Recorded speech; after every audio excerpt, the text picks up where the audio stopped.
Those of you who learned to play the violin as a child, sang in a high school choir, or now perform in a professional orchestra are familiar with the name Hal Leonard.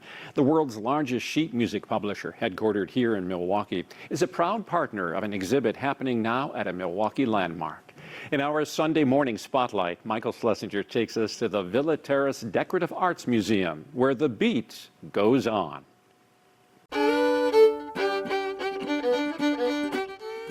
Does this music sound familiar? It's called Turkey in the Straw.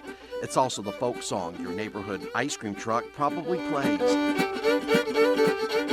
Piano part, the vocal part, ukulele church, because that was the rage. Susan and Jack Nicholson are the performers. The illustrated sheet music of this particular piece is one of at least 50 you'll see as part of a collection at the Villa Terrace Museum and Gardens on Milwaukee's East Side. Vintage instruments and original audio recordings spanning 6 American decades are also featured. Perfect. It is stunning. It is lovely. And the fact that this used to be a family's home and is now a museum overlooking our beautiful lakefront, it's perfect. And people get to stroll through the halls of this beautiful villa and look at these, I don't know, time-tested pieces of music. Thematic organization, absolutely. Anne-Marie Sawkins is one of the 2 curators overseeing the exhibition running through mid-January called The Beat Goes On.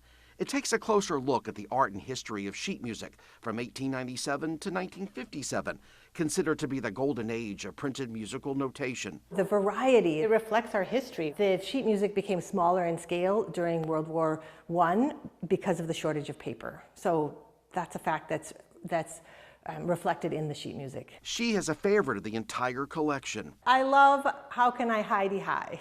It's just the graphics, the colors, the imagery that really attract me to this material. Executive Director of the Villa, Alex Story, knew this exhibit on the 2nd floor would fit perfectly with his overall vision. Pair visual art of these sheet music covers seamlessly with music and the performance of live music is really what I look for and really what I appreciate this space as. One selection stands out in his mind. Chiquita, and it's a gorgeous, bright red cover, glamorous female on the cover.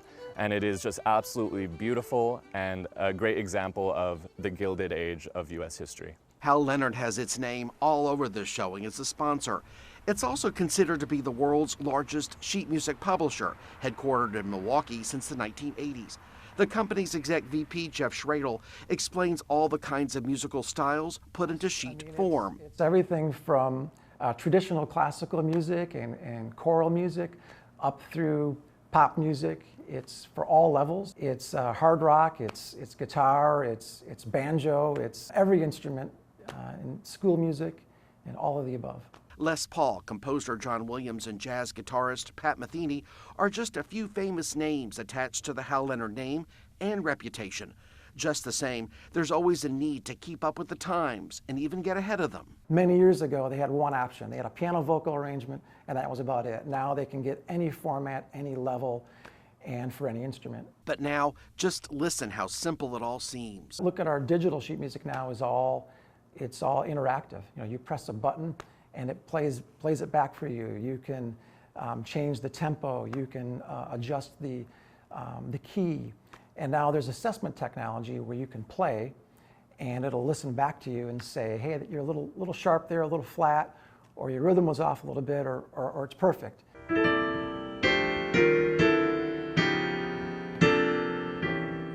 Transcribing, arranging, editing, and engraving. But no matter the advancements, simple sheet music will always have a place, making what's seen here at this Mediterranean country-style home even more significant. We still print physical songbooks. If you're in a choir, you know, you're not using a tablet quite yet. You know, you have a physical piece of sheet music that you read from. If you're in the marching band, it's a similar situation. It was big business, really big business.